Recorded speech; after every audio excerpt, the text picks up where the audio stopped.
Hello welcome, मैं हूं तौसीफ और आप देख रहे हैं बिलीव फॉर यू। अगर आप अपने मोबाइल को रूट करने की प्लानिंग कर रहे हैं तो ये वीडियो आपके लिए हेल्पफुल हो सकता है, क्योंकि आज मैं आपको बताऊंगा कि रूट क्या है, रूट करने की क्या फायदे हैं, क्या नुकसान है, आपको अपने मोबाइल को रूट करना चाहिए या नहीं करना चाहिए। तो अगर आप भी जानना चाहते हैं तो देखते रहिए ये वीडियो।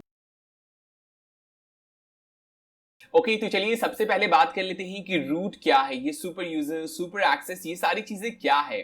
तो मैं आपको सिंपल वे में बताऊं तो कंपनी जब आपको मोबाइल देती है तो उसमें कुछ लिमिटेशंस होती हैं। उस लिमिटेशंस के अकॉर्डिंग आप बहुत ज्यादा चेंजेस नहीं कर सकते अपने मोबाइल में। फॉर एग्जांपल ले लेते हैं कि आप जो है प्री इंस्टॉल एप्लीकेशन को अनइंस्टॉल नहीं कर सकते हैं, सिस्टम में बहुत ज्यादा मॉडिफिकेशन नहीं कर सकते, क्योंकि कंपनी ने एक लाइन बना दिया है, उस लाइन को आप है ना क्रॉस नहीं कर सकते उसमें किसी तरह की चेंजेस करने के लिए। तो जब आप रूट कर लेते हैं तो आप उस लाइन को क्रॉस कर जाते हैं। कंपनी ने जो एक लिमिटेशन बनाई है उसको आप क्रॉस कर लेते हैं, उसके बाद आप अपने मोबाइल में जो चाहे वो कर सकते हैं। अगर हम लोग कंप्यूटर का एग्जांपल लें तो कंप्यूटर में अगर आप as a administrator log in करते हैं, जैसे गेस्ट अकाउंट होता है, आप अकाउंट क्रिएट कर सकते हैं, बट नॉर्मली अगर आप as a administrator log in है तो आप उसमें से फाइल्स को डिलीट कर सकते हैं, कोई भी चेंजेस करने हो, कोई भी मॉडिफिकेशन करना हो वो कर सकते हैं। बट अगर आपका मोबाइल रूटेड नहीं है तो आप कुछ भी नहीं कर सकते। बट वही चीज है कि अगर आप मोबाइल को रूट कर लेते हैं तो आप एज ए एडमिनिस्ट्रेटर जो चाहे वो कर सकते हैं, जो मॉडिफिकेशन चाहे वो आप कर सकते हैं। आप सुपर यूजर बन जाते हैं। सुपर यूजर मतलब आपके पास सुपर पावर आ जाती है, आपका मोबाइल आपके हैंड में आ जाता है कि आप उसमें जो भी चेंजेस करना चाहें, चाहे वो फंक्शनैलिटी में हो, चाहे उसकी परफॉर्मेंस में चेंजेस करने हो, या फिर कुछ भी मॉडिफिकेशन करना हो, आप वो सारी चीजें कर सकते हैं। तो नॉर्मल वे में आप ये समझ सकते हैं कि कंपनी जब आपको मोबाइल देती है एक लिमिटेशन के साथ देती है कि उससे ज्यादा आप उसमें नहीं कुछ एक्सेस कर सकते हैं, नहीं कुछ मॉडिफिकेशन कर सकते हैं। बट अगर आप उस मोबाइल को रूट कर लेते हैं तो आप उसमें अपने अकॉर्डिंग मॉडिफिकेशन कर सकते हैं, चेंजेस कर सकते हैं और जो चाहे वो कर सकते हैं। तो सिंपल रूट ये कहलाता है। चलिए अब बात कर लेते हैं फायदे और नुकसान की। सबसे पहले मैं आपको नुकसान बताना चाहूंगा, क्योंकि ये ज्यादा इंपॉर्टेंट है। पता चला कि आपने फायदा देखा कि अरे यार ये सारे फायदे हैं और आप फटाक से वीडियो को स्किप किया एंड देन चले गए रूट करने के लिए। तो ऐसा नहीं करना है आपको। पहले मैं आपको बताता हूं इसके नुकसान के बारे में कि क्या क्या नुकसान है। सबसे पहली चीज जो है ये कि इसका कोई ऑफिशियल मेथड नहीं है, रूट करने का कोई ऑफिशियल मेथड नहीं है। आप कोई भी मेथड ट्राई कर सकते हो ऑफिशियली। फॉर एग्जांपल सैमसंग का मोबाइल है आपके पास, तो सैमसंग का ऑफिशियल कोई तरीका नहीं है इसे रूट करने का। इसकी वजह से क्या होता है कि आपकी वारंटी रूट करने के बाद जो है ना, आपकी वारंटी नहीं रह पाती है, क्योंकि कंपनी ने एक लिमिटेशन बना के आपको दिया था। सैमसंग ने आपको एक लिमिटेशन बना के दिया था कि ये आपका मोबाइल है, आप इसे इसी कंडीशन में यूज करोगे तभी हम आपको सपोर्ट देंगे, तभी हम आपको सर्विस देंगे, वारंटी देंगे। तो आपने क्या किया है, उस मोबाइल को रूट कर दिया है, मतलब आप उसमें आप मॉडिफिकेशन कर सकते हैं। तो कंपनी जिस कंडीशन में आपको मोबाइल दी थी वो कंडीशन अब रहा नहीं, इस वजह से आपकी जो वारंटी है वो खत्म हो जाती है। तो ये सबसे बड़ा प्रॉब्लम है। ऐसे आप ये भी कह सकते हैं कि ये डिपेंड करता है वारंटी की। अगर हम लोग बात करें, कई बार मेरे साथ ऐसे केसेस हुए कि मेरा रूटेड मोबाइल है, मैं सर्विस सेंटर में गया हूं, वहां पे सपोर्ट मुझे मिल गया है। तो वो कितना केयर करते हैं आपका, ये डिपेंड करता है। बहुत सारी जगहों पे काम कर जाता है, बहुत सारी जगहों पे काम नहीं करता है। तो अगर आपका मोबाइल रूटेड है, आप कभी कस्टमर केयर में जाते हैं तो आप कभी भी ये मत कहिएगा कि मेरा मोबाइल जो है वो रूट किया हुआ है, या फिर मैंने अपने मोबाइल को रूट किया है, या फिर मोबाइल को रूट करने के दौरान ये प्रॉब्लम आई है। तो आपकी वारंटी में भी डिपेंड्स करती है सिचुएशन के ऊपर। तो नॉर्मली वारंटी जो है वो खत्म हो जाती है। दूसरा सबसे बड़ा डिसएडवांटेज जो है इसका वो ये है कि आपको ऑफिशियल अपडेट नहीं मिलता है, या फिर मिलने में परेशानी होती है। फॉर एग्जाम्पल आप कोई मोबाइल यूज कर रहे हो, उसका कोई ऑफिशियल अपडेट या फिर अपग्रेड आता है, तो रूटेड मोबाइल में वो अपग्रेड नहीं आ पाता है। जैसे आप जाओगे सिस्टम में जाओगे, वहां पे अपडेट में अगर आप मैन्युअली अपडेट जो है ना चेक करोगे तो वहां पे आपको ऑप्शन आ जाएगा कि आपका जो सिस्टम है, आपका जो मोबाइल है वो मॉडिफाई किया हुआ है। तो ये बहुत बड़ी प्रॉब्लम है कि ऑफिशियल अपडेट जो है ना वो आपको नहीं मिलता है नॉर्मली। उसके बाद आपके मोबाइल में जो है सिक्योरिटी रिस्क हो जाता है। फॉर एग्जांपल आपने किसी एप्लीकेशन को रूट एक्सेस दे दिया, अब वो क्या कर सकती है, आपके सिस्टम में मॉडिफिकेशन कर सकती है, आपके मोबाइल में मॉडिफिकेशन कर सकती है। तो हो सकता है कि वो वायरस डाल दे, हो सकता है हैकिंग के भी चांसेस रहते हैं, क्योंकि नॉर्मल कंडीशन में आपका मोबाइल जो है वो बहुत ज्यादा प्रोटेक्टेड होता है। तो आप जब रूट कर लेते हो मतलब आप सारी फाइल्स को एक्सेस कर सकते हो, सारी चीजों में मॉडिफिकेशन कर सकते हो। तो सिंपल तरीके से कोई भी अगर चाहे कोई भी हैकर्स अगर चाहे तो वो उस चीज को एक्सेस कर सकता है, कोई भी मॉडिफिकेशन कर सकता है, वायरस वगैरह बहुत जल्दी जो है इन्फेक्ट कर सकता है। तो ये प्रॉब्लम जो है हो सकती है, नॉर्मल केसेस में ऐसा कुछ नहीं होता है। उसके बाद बात करते हैं कि रूट के दौरान या फिर हो सकता है बाद में आपका मोबाइल जो है वो खराब हो जाए, बूट लूप में जा सकता है। बूट लूप क्या होता है कि जैसे कई बार ऐसा होता है कि आपके मोबाइल में अगर कुछ प्रॉब्लम्स आ जाती हैं तो बूट लूप में चला जाता है, और बूट लूप जो है ना, फॉर एग्जांपल सैमसंग का लोगो आ रहा है, बस वो ब्लिंक कर रहा है, फॉर एग्जांपल सैमसंग का मोबाइल है तो वो ब्लिंक कर रहा है और उससे ज्यादा आगे नहीं जा पा रहा है, तो उसे कहते हैं बूट लूप। तो वहां पे उससे ज्यादा आगे नहीं जा पा रहा है, तो इस तरह के केसेस हो सकते हैं। कई बार ऐसा होता है, बहुत सारे लोगों के साथ मैंने देखा है कि जब वो मोबाइल को रूट कर रहे होते हैं, रूट करने के बाद जैसे सिस्टम रीस्टार्ट होता है, रीबूट होता है, उसी दौरान में इस तरह की प्रॉब्लम्स आ जाती है, मतलब आपका मोबाइल अब खराब हो गया, अब उसे आपको ले जाना पड़ेगा सर्विस सेंटर। तो इस तरह के जो है ना, आपको ब्रिक होने के चांसेस आपके मोबाइल के होते हैं जब आप रूट करते हैं या फिर रूट के बाद उसमें कुछ मॉडिफिकेशन करते हैं, तो इस तरह की प्रॉब्लम्स हो सकती हैं। तो ये सारी चीजें थी रूट के बारे में, नेगेटिव पॉइंट्स जो कि आप कंसीडर कर सकते हैं अगर आप रूट करना चाहते हैं, क्योंकि बहुत सारी चीजें इंपॉर्टेंट है।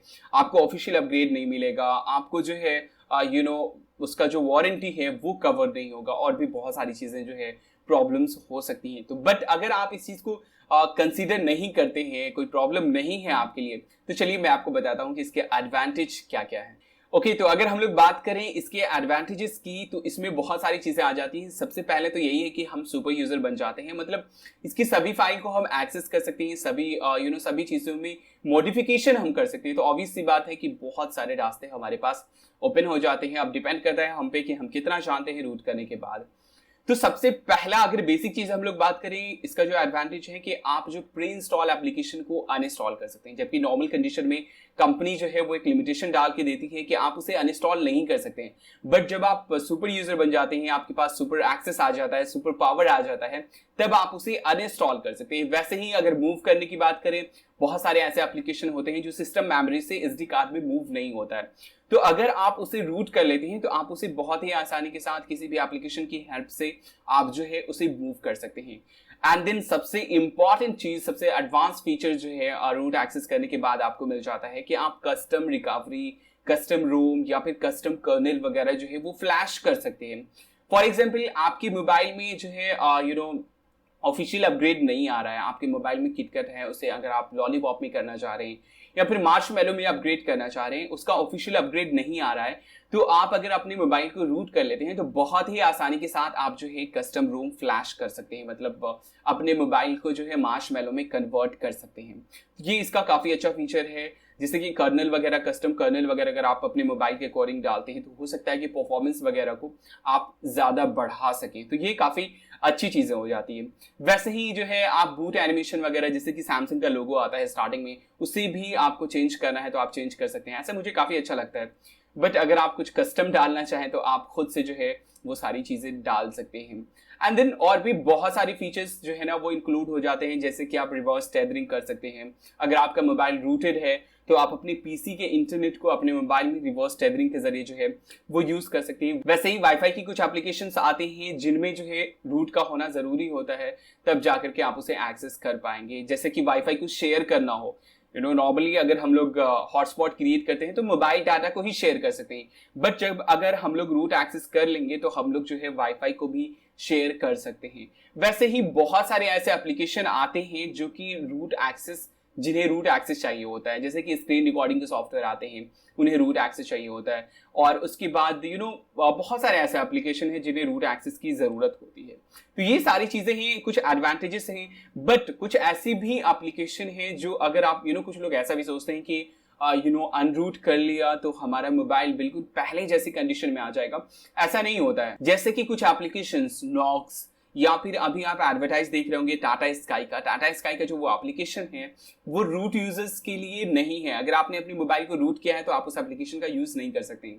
तो मैंने उस एप्लीकेशन को अनरूट करके भी उस एप्लीकेशन को ट्राई करने की कोशिश की है, बट वही प्रॉब्लम्स आती है कि जब आपने एक बार रूट कर लिया तो उसमें कुछ ना कुछ तो मॉडिफिकेशन हो ही जाता है और वो एप्लीकेशन जो है वो आपकी काम नहीं करती है। तो बहुत सारे ऐसे एप्लीकेशंस हैं जो एक बार आपने रूट कर लिया, देन आपने अनरूट भी कर दिया, तो वो काम करेगा नहीं करेगा, वो काम नहीं करेगा। ओके, तो फाइनली अगर आपको अब रूट करना है और आप रूट करना चाहते हैं तो डिस्क्रिप्शन में आपको मेरे चैनल की लिंक मिल जाएगी रूट करने से रिलेटेड। आप वो रूट मेथड जो है वो ट्राई कर सकते हैं। बट नॉर्मली जो है ना ये गारंटी नहीं है कि रूट होगा कि नहीं होगा। फॉर एग्जाम्पल किंगो रूट मैं यूज करता हूँ, मेरे पास 2 is 7 है, मैंने किंगो रूट से एक को रूट कर लिया। अब ये जरूरी नहीं कि दूसरा भी रूट हो ही जाएगा, तो आपको इस चीज का ध्यान रखना है कि आप एक तो राइट मेथड चूज करें, उसके बाद इस चीज की गारंटी नहीं कि रूट होगा या नहीं होगा। और मैंने आपको पहले ही बता दिया डिसएडवांटेजेस में कि आपके फोन का जो है वो ब्रिक होने का भी चांसेस रहता है, फोन खराब होने का भी चांसेस रहता है।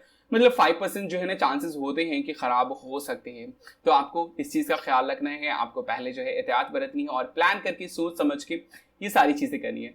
तो मुझे उम्मीद है कि आप लोगों के लिए ये वीडियो हेल्पफुल रहा होगा, आप लोगों को पसंद आया होगा। तो प्लीज इस वीडियो को लाइक एंड शेयर जरूर कीजिए। ऐसे ही और भी interesting tips and tricks and tutorials के लिए इस चैनल को आप सब्सक्राइब कर सकते हैं अगर आपने अभी तक इस चैनल को सब्सक्राइब नहीं किया है तो। खैर चलिए मिलते हैं नेक्स्ट वीडियो में। खुदा हाफिज, अपना ख्याल रखिएगा। मेरे इंटरनेट स्पीड को क्या हुआ? एक्चुअली पता है मैं आजकल बहुत ज्यादा परेशान हूँ और इसकी मेन वजह यह है कि मेरे वाईफाई से जितने भी लोग कनेक्टेड हैं सभी का पता है फेवरेट एप्लीकेशन कौन सा है? किसी का यूटॉरेंट है, किसी का इंटरनेट डाउनलोड मैनेजर है, किसी का YTD है, यूट्यूब डाउनलोड मैनेजर। पता नहीं क्या डाउनलोड करते हैं यार। माना कि फ्री का वाईफाई है, इसका क्या मतलब है कि आप 24 आवर डाउनलोड पे लगा रखोगे? मैंने अगर वाईफाई लगाया है तो मैंने किसी पर्पज से लगाया ना यार। तो मुझे सर्फिंग के लिए भी तो थोड़ी सी स्पीड दे दो। मुझे क्या मिलता है? आप लोग जब डाउनलोडिंग पे लगा देते हो तो मुझे क्या मिलता है? क्या मिलता है मुझे? तो मुझे लगता है कि इसका कोई ना कोई सॉल्यूशन तो निकालना ही पड़ेगा ना, कुछ तो करना पड़ेगा। मैं डायरेक्टली उन्हें मना भी नहीं कर सकता, अपने फ्रेंड्स को या फिर अपने रिश्तेदारों को मना भी नहीं कर सकता मैं डायरेक्ट कि आप मेरा वाईफाई ना यूज करो। तो इसके लिए कुछ तो सॉल्यूशन निकालना पड़ेगा ना, कि ताकि मुझे अपनी स्पीड मिल जाए, उनका भी काम हो जाए, मेरा अपना भी काम हो जाए। तो आई थिंक एक आइडिया है मेरे पास, क्यों ना हम उनके डिवाइस में स्पीड लिमिट लगा दें, उनके IP एड्रेस पे स्पीड लिमिट लगा दें कि उनको इतनी से ज़्यादा स्पीड मिलेगी ही नहीं। फॉर एग्जाम्पल जैसे 5 MBPS का मेरा प्लान है, मैंने 1 MBPS उन लोगों को दे दी यार, तुम लोग यूज़ करो, उससे ज़्यादा तुम्हें मिल ही नहीं सकता, तुम कुछ कर ही नहीं सकते, चाहे डाउनलोडिंग भी क्यों नहीं लगा दो, उससे ज़्यादा तुम्हें मिल ही नहीं सकता। बाकी 4 MBPS तो मेरे पास होगा ना। तो एक्चुअली चलिए जा रहा हूँ मैं सेटअप करने के लिए। अगर आप भी जानेंगे सीखना चाहते हैं तो प्लीज़। आज का ये वीडियो वाईफाई की प्राइवेसी के ऊपर है। अगर आप देखना चाहते हैं कि आपका वाईफाई कौन कौन यूज़ कर रहा है, आपके वाईफाई से कौन कौन सा डिवाइस कनेक्टेड है, या आप किसी पर्सन या डिवाइस को ब्लॉक करना चाहते हैं कि वो आपका वाईफाई ना यूज़ करे, या फिर आप एक ऐसा डिवाइस लिस्ट क्रिएट करना चाहते हैं कि सिर्फ वही डिवाइस आपके वाईफाई को यूज़ कर सके, बाकी डिवाइस जिनके पास आपका वाईफाई पासवर्ड है बट फिर भी वो आपके वाईफाई को यूज़ ना कर सके, तो आज की इस वीडियो में हम यही सारी चीज़ें सीखेंगे।